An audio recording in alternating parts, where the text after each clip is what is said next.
The rain hammered Chicago's skyline, a relentless drumbeat against the floor-to-ceiling windows of our penthouse in the Loop. Lightning cracked, illuminating the city's jagged edges, steel towers piercing the black sky like knives. I stood by the glass, my reflection pale and sharp, clutching a glass of bourbon that burned my throat but did nothing to warm the cold knot in my chest. My name is Sophia Bennett, 39, once a shadow in the dark corners of the internet, now a cybersecurity consultant who locks down secrets for Fortune 500 companies. But tonight, no firewall could shield me from the storm breaking inside my own home. James Whitaker, my husband of 12 years, stood across the room, his silhouette framed by the flickering city lights. At 43, he was still the man who could command a boardroom with a single glance. Tall, broad-shouldered, with a jawline that could cut glass and eyes that once made me feel like the only woman in the world. He was the CEO of Neuralcore, an AI startup with offices in Chicago and London, a name whispered in Silicon Valley with equal parts awe and envy. But tonight, those eyes were cold, distant, like I was just another line item to be cut from his balance sheet. "Sophia," he said, his voice low, almost swallowed by the thunder, "I don't love you anymore. Pack your bags. We're done." The words hit like a sucker punch, stealing my breath. The bourbon glass trembled in my hand, the amber liquid sloshing against the sides. I turned to face him, searching for a crack in his composure, a hint that this was some cruel joke. But his face was stone, unyielding, the same one he wore when closing million-dollar deals. "What did you just say?" I managed, my voice barely above a whisper. He didn't flinch. "You heard me. I want a divorce. I've already got Marcus Reed, my lawyer, ready to handle it. Meet him tomorrow, 10 a.m. downtown. Get it over with." The room spun, the city lights blurring into streaks of neon. 12 years. 12 years of late-night coding sessions, of cheering his pitches to investors, of building a life together in this glittering cage atop Chicago's skyline, and now he was tossing me out like yesterday's news. "James?" I said, stepping closer, the bourbon glass now a lifeline in my grip. "What the hell is this? You don't just drop this on me out of nowhere. Explain yourself." He sighed, running a hand through his dark hair, now flecked with silver, that only made him look more distinguished. "Don't make this harder than it needs to be, Sophia. We're not the same people anymore. You're too consumed with your work, your firewalls, your paranoia. I need someone who fits my life now." "Fits your life?" I laughed, a sharp, bitter sound that echoed off the polished hardwood. "I built half of Neuralcore's security protocols, James. I've been your partner, your confidant, while you chased your dreams across continents. And now I don't fit?" He turned away, staring out at the storm as if it held more answers than I did. "You're not the woman I married. You're cold, obsessed with control. Look at you, Sophia. When was the last time you even tried to look like you cared?" The insult stung, sharper than the wind rattling the windows. I caught my reflection in the glass. Dark hair pulled back in a tight bun, my navy blazer still crisp from a client meeting, my eyes shadowed from sleepless nights spent securing Neuralcore's servers. I wasn't a supermodel, but I wasn't the dowdy caricature he was painting. "So, that's it," I said, my voice steady despite the fire in my chest. "You're done because I'm not some trophy wife? Or is there something else you're not telling me?" He hesitated, just a fraction of a second, but it was enough. A flicker in his eyes, a tightening of his jaw.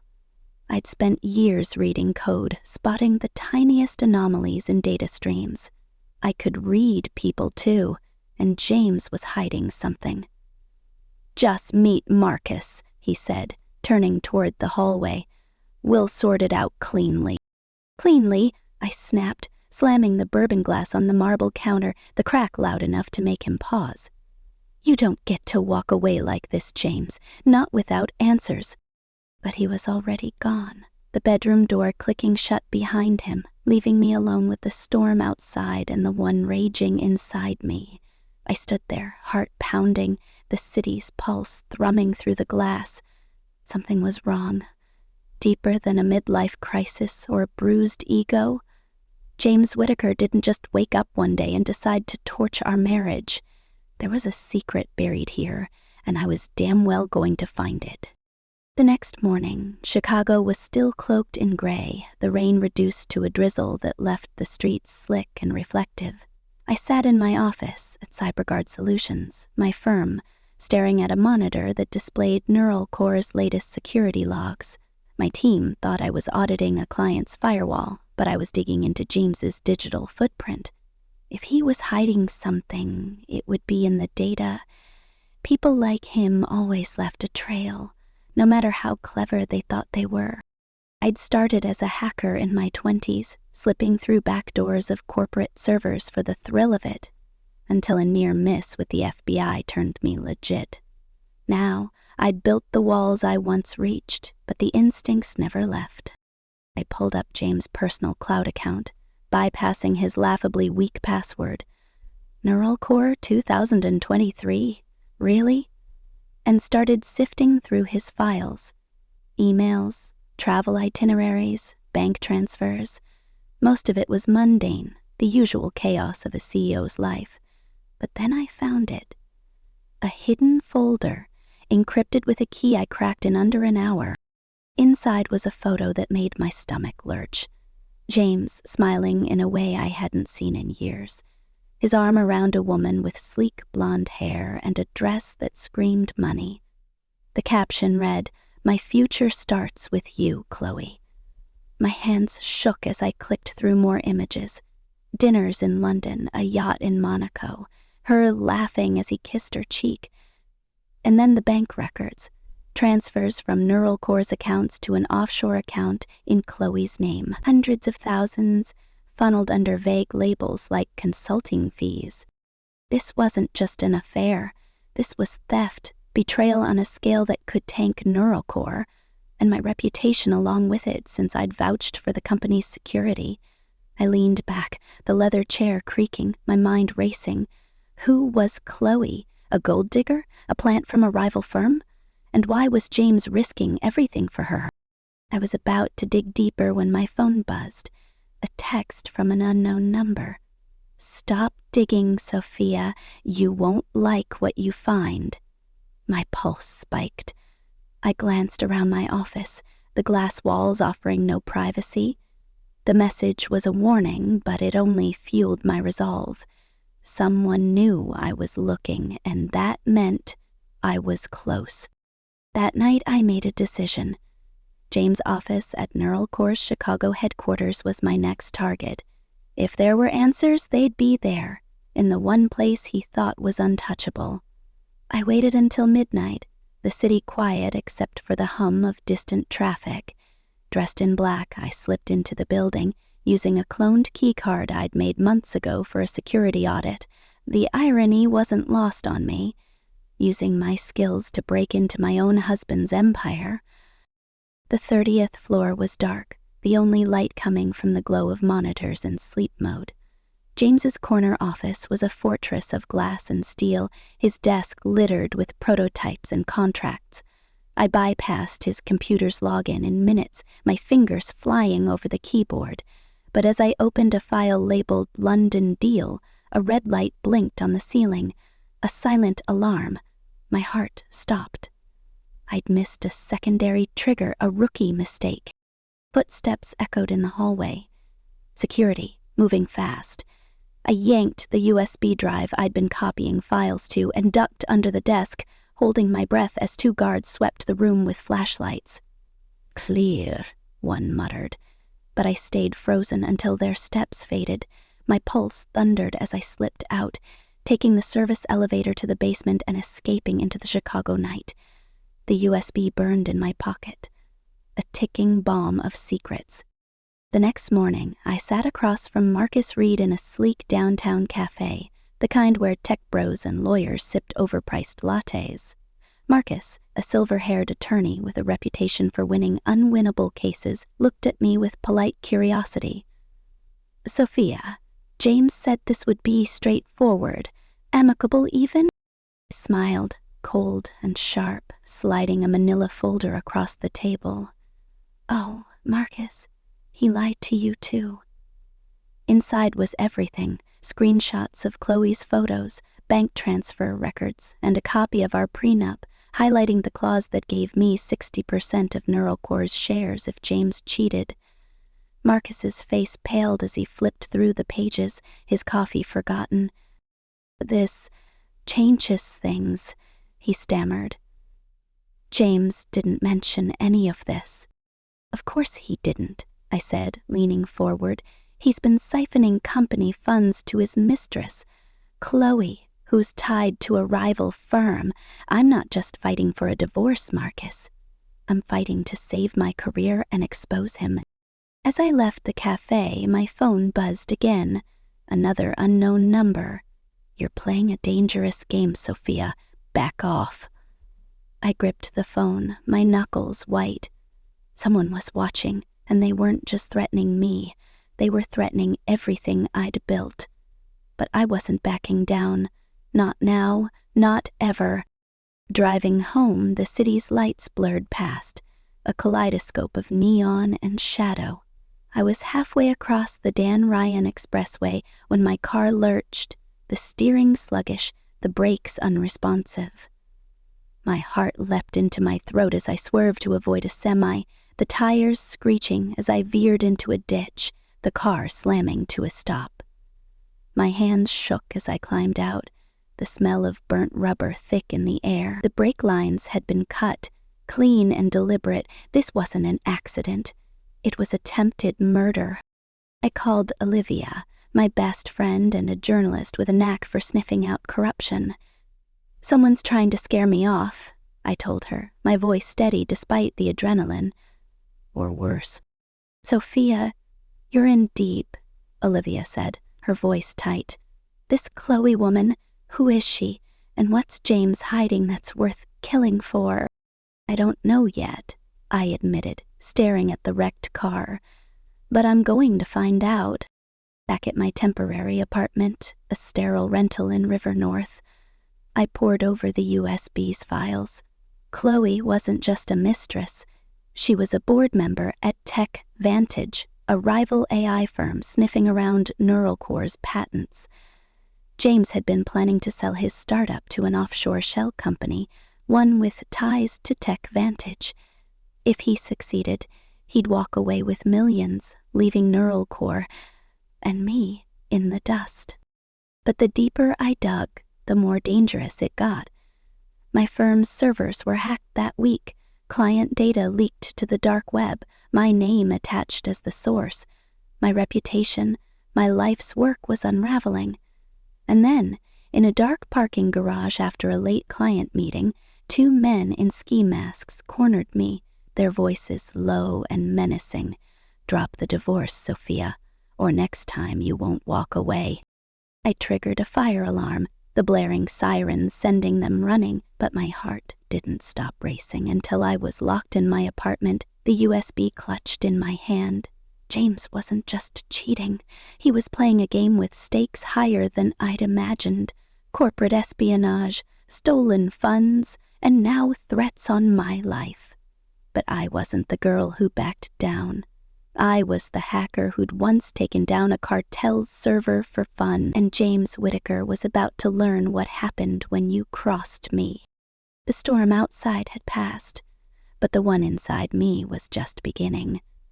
I stood by my apartment window, Chicago's skyline glittering like a promise. Somewhere out there, James thought he'd won, thought he could erase me with a few cruel words and a lawyer's signature, but he'd forgotten who I was. I wasn't just his wife. I was Sophia Bennett, the woman who could break any code, any lie, any man who thought he could break me first. The rain in Seattle never stops. a constant murmur against the hospital windows where I spend my nights stitching together lives torn apart by car crashes and bar fights. It's a city of gray where the Space Needle pierces the mist like a lonely sentinel and the streets gleam with secrets. I'm Emily Harper, 36, a trauma surgeon at Harborview Medical Center, the kind of place where hope and despair collide in the ER.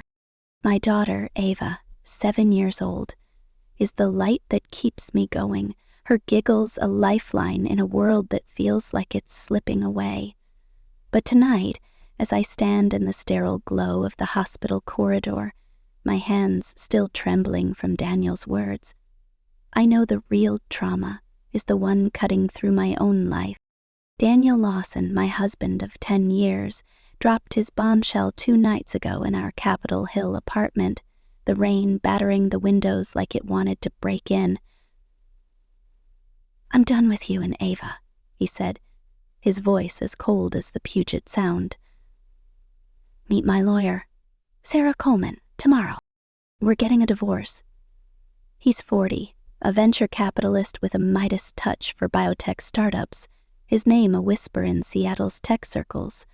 But that night, his hazel eyes, once warm with promises, were empty, like I was a deal gone sour. I begged for answers, but he just walked out, leaving me with Ava's stuffed owl on the couch and a heart splintered like glass. Now, in the hospital's break room, I sip burnt coffee, the clock ticking past midnight. My scrubs are stained with blood from a gunshot victim who didn't make it, and my mind is stained with questions. Why now? Why Ava, too? Daniel adored her, used to read her bedtime stories about dragons and knights. But for weeks, he's been distant, claiming his mother, Margaret, is dying of cancer in Portland. His calls to Ava stopped, replaced by texts like, "Busy with Mom, sorry." I believed him, clung to the lie because the alternative was too painful. But doubt is a scalpel, and it's cutting deeper every day. I pull out my phone, scrolling through Daniel's last message. "Mom's worse, can't talk." But then I see it. An Instagram post from a mutual friend tagged at a Portland wine bar. Daniel's in the background, laughing, his arm around a woman with auburn hair and a smile that doesn't belong in a hospital room. My stomach twists. I zoom in, my thumb trembling. She's Vanessa, a biotech exec I met at one of Daniel's galas, all charm and sharp ambition. The caption reads, "New beginnings." My coffee cup slips, shattering on the linoleum floor. "Emily, you okay?" Gwen, my coworker and the closest thing I have to a sister, pokes her head in. Her gray curls are frizzy from the damp, her eyes sharp with concern. "No," I whisper, showing her the photo. "He's not in Portland for Margaret. He's with her." Gwen's face hardens. "That bastard! You need to go there, Emily. Take Ava, show up unannounced. See what he's hiding." I hesitate, the weight of my shifts, Ava's school, the life I'm barely holding together. But Gwen's right. I can't keep stitching up other people's wounds while my own festers. "I'll go tomorrow," I say, my voice firming. But if he's lying about Margaret, what else is he hiding? The next morning, Seattle's rain is a curtain. As I pack Ava into our SUV, her backpack stuffed with crayons and her stuffed owl, Mr. Hoot. She's quiet, sensing my tension, her brown eyes flickering like candlelight. "Are we seeing Daddy?" she asks, clutching Mr. Hoot. "Yes, sweetie," I say, forcing a smile. It's a surprise. But my heart is a drumbeat, each mile to Portland tightening the knot in my chest. The I-5 stretches ahead, rain-slicked and endless, the Cascades looming like silent judges. Ava hums a tune from school, oblivious to the storm brewing in me. Halfway there, my phone buzzes. A text from an unknown number. "Turn back, Emily. You don't want to know." My breath catches. I glance in the rear-view mirror, half expecting a car tailing us, but the road is empty except for a logging truck. I grip the wheel, my knuckles white. Someone knows I'm coming and they don't want me to find the truth. As we near Portland, the rain thickens, turning the world to a blur. I take a back road to avoid traffic, the SUV's tires humming on wet asphalt. But then headlights flare in my mirror, too close, too fast. A black sedan weaves behind us, its engine roaring. "Mommy?" Ava's voice trembles. "Hold on, baby," I say, flooring the gas. The sedan matches my speed, its driver a shadow in the rain. My heart pounds as I swerve onto a side road, branches scraping the SUV. The sedan follows, relentless, until I spot a gas station ahead, its neon sign a beacon. I skid into the lot, honking wildly, and the sedan peels away, vanishing into the storm. Ava's crying now, Mr. Hoot crushed against her chest. "It's okay, sweetie," I lie, my voice shaking. "Just a bad driver." But my hands are trembling as I restart the engine. This wasn't random. Someone wants me scared, and it's working. Portland's suburbs are deceptively calm, all white picket fences and manicured lawns. Margaret's house, a cream-colored craftsman, sits at the end of a cul-de-sac, its porch lined with blooming lavender. But what catches my eye is a child's scooter, bright red, parked under a tree. Ava doesn't have a scooter. My pulse quickens as I park a block away, rain pattering on the windshield. "Stay here for a minute, Ava," I say, kissing her forehead. "I'm checking on Grandma first." She nods, clutching her drawing of a dragon she made for Daniel. I step out, pulling my coat tight, and creep toward the house. The front door is ajar, laughter spilling out like a mockery of the life I thought I had. I peer through the gap. Daniel's there, on the couch, his arm around Vanessa, her auburn hair catching the light. A boy, maybe 5, plays with toy cars on the rug, giggling as Margaret, healthy, vibrant, not a trace of cancer, brings a tray of cookies from the kitchen.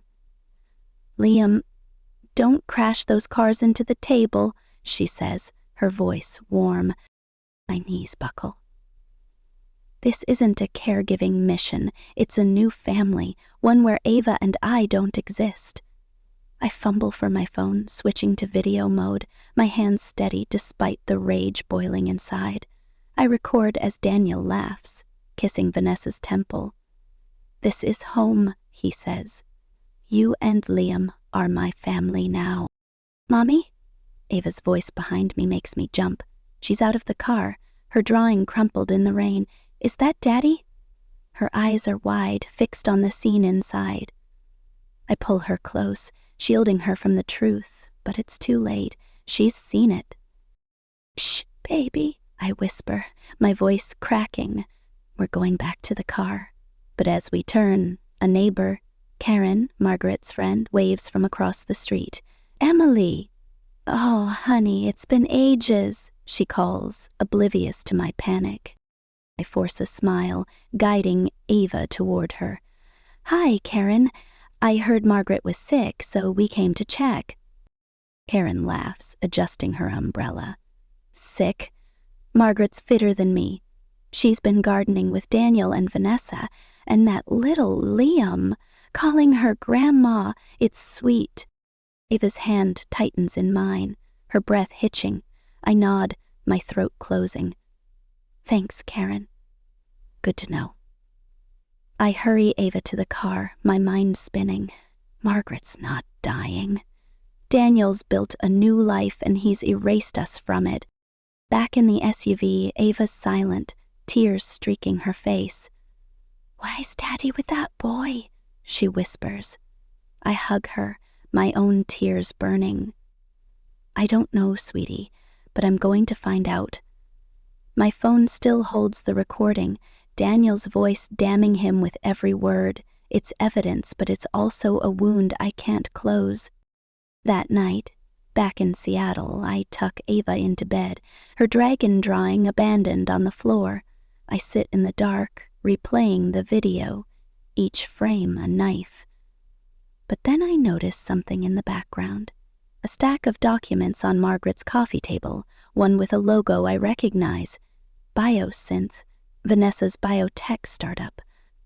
Daniel invested millions in it using our joint account, I'd thought, for Margaret. My blood runs cold. This isn't just an affair. It's a financial betrayal, one that could ruin us. I'm about to call Gwen when my phone rings. An unknown number. Drop it, Emily. A man's voice growls, or Ava won't be safe. The line goes dead. My breath catches, my eyes darting to Ava's bedroom door. I check the locks, the windows, my heart pounding. Someone's watching, and they know about Ava. Anna. The next morning, I'm back at Harborview, my hands steady as I suture a stab wound, but my mind's a storm. During a break, I check my locker for patient files I need for a case. The lock's broken, the contents ransacked, my files are gone, including sensitive ones that could cost me my license if leaked. A note's taped inside, "Stay out of Portland." My knees weaken. This is no coincidence. Daniel, Vanessa, someone. They're targeting me. Call Sarah Coleman, a divorce lawyer Gwen recommended, her reputation as fierce as Seattle's winter storms. We meet in her Belltown office, the city's skyline gray beyond her window. I want a divorce and full custody of Ava, I say, sliding my phone across her desk. And I have proof. Sarah watches the video, her jaw tightening. This is gold, Emily. Abandonment. And, look at these bank records you sent. Daniel's been funneling your joint funds to Biosynth. That's embezzlement, maybe worse. Worse? I ask, my voice low. She leans forward. Biosynth under federal investigation for falsifying trial data. Daniel's investments tie him to it. If he's using your money, you're at risk too. My stomach drops. What do I do? Fight, Sarah says, her eyes blazing. We file for divorce, custody, and freeze his accounts. But Emily, be careful. People like Daniel don't play fair. That night, I'm leaving the hospital when the lights in the parking lot flicker out. My keys slip from my hand, clattering on the asphalt. As I bend to grab them, a shadow moves behind me. I spin, but no one's there. My pulse races as I hurry to my car, locking the doors. The drive home is a blur, every headlight in my mirror a potential threat. At home, I find the front door unlocked, the alarm disabled. My heart stops. I grab a kitchen knife, checking every room. Ava's asleep, safe, but her drawings, dragons, knights, us, are torn, scattered across the living room. A message is scrawled on the wall in red marker, "Leave Portland alone."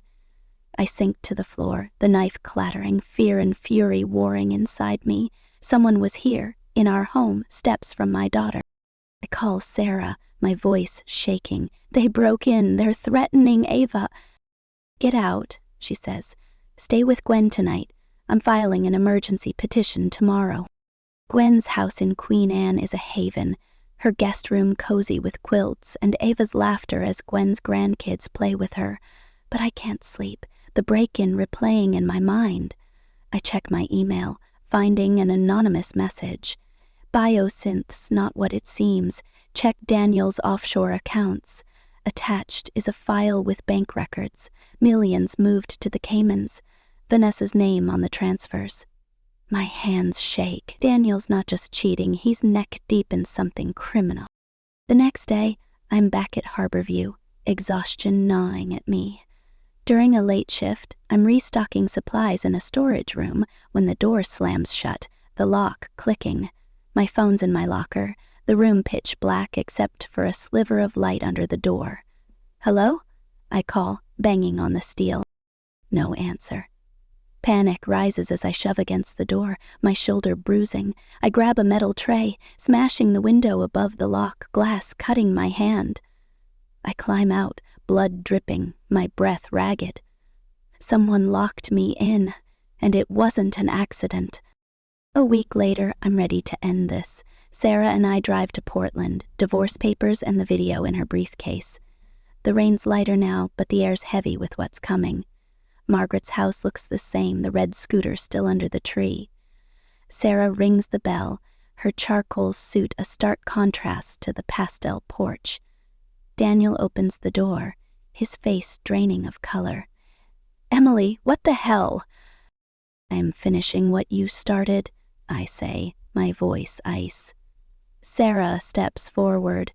"Sarah Coleman, your wife's attorney. We're serving divorce papers, a custody petition, and evidence of your deceit." Daniel stammers. "This isn't a good time. Vanessa and Liam." "Wake them," Sarah cuts in, her tones steel. "Your lies are done." I push past him, the living room a cruel echo of that day. Cozy, complete, without Ava. Vanessa emerges, coffee mug in hand, her eyes narrowing. What is she doing here? Sarah opens her briefcase, pulling out the papers. Divorce, custody, and this. She holds up a USB drive. "Video of your little family, Daniel, admitting Ava's irrelevant." Margaret appears, her face tight. "Emily, you're out of line." "You're healthy," I snap. "No cancer, no excuse for him abandoning us." Vanessa turns on Daniel, her voice rising. "You said she didn't know. You said we were set." "Vanessa, calm down," Daniel pleads, but Sarah plays the video. His voice fills the room. "Liam's my family now. Ava's not important." The silence is deafening. Margaret shouts, "Get out!" But Sarah smiles coldly. This house is marital property until assets are divided. And Daniel's use of joint funds for Biosynth?